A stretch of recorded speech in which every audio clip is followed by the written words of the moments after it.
We have a crime problem that is now out of control. All over the country. I am pro-choice. I believe in Roe versus Wade. Extremists bomb more than 30 clinics across the country. People like you allow babies You to never be give voice to the real experiences of women.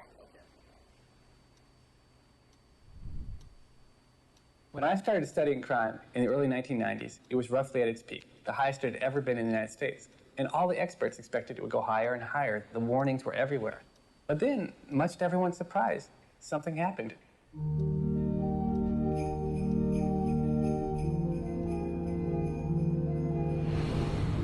Oh, I don't know. I guess you're right. I suppose it'd been better if I'd never been born at all.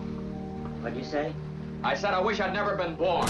Homicide rates went up in half of the nation's city. 373 homicides last year, up 65.7% over 1987. Murder is a national problem, up an average 11% across the country. In Bucharest tonight, deposed communist leader Nicolae Ceausescu and his wife have been executed. Pictures of the former communist dictator lying in state, executed by firing squad. Crime and violence are now the top concerns of many Americans. You've been given a great gift, George. A chance to see what the world would be like without you.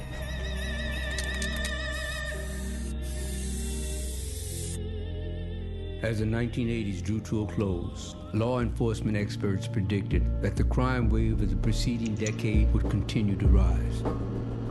It would be the decade of the mega criminal. There was only one problem. It didn't happen. Across America, the crime rate is down. The FBI has some good news about crime. It's down. It's clear the numbers are dropping. What's not clear is why. What's behind this dramatic change? Primarily, it's the police strategies. We have incarcerated our criminals and thus taken out of the population those people who would commit crimes. Experts and officials lined up to offer explanations for the drop in crime. Community police officers, better prevention. Their explanations included more innovative policing, harsher criminal sentences, changes in the crack market, increased gun control, a strong economy, and more police on the streets.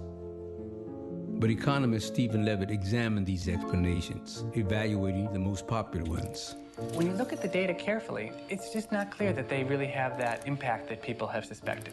By analyzing the reasons most often cited by those in the press, Levitt was able to separate the more likely factors from the less likely ones. The crime drop explanation most often cited was that innovative policing strategies had been introduced in some cities. New York City, for example, implemented sweeping law enforcement changes, from Police Chief William Bratton's CompStat system to Mayor Rudolph Giuliani's crackdown on small street crime. The reductions in crime that have taken place in New York City are pretty close to miraculous. New York City had among the biggest declines in crime of any city in the country.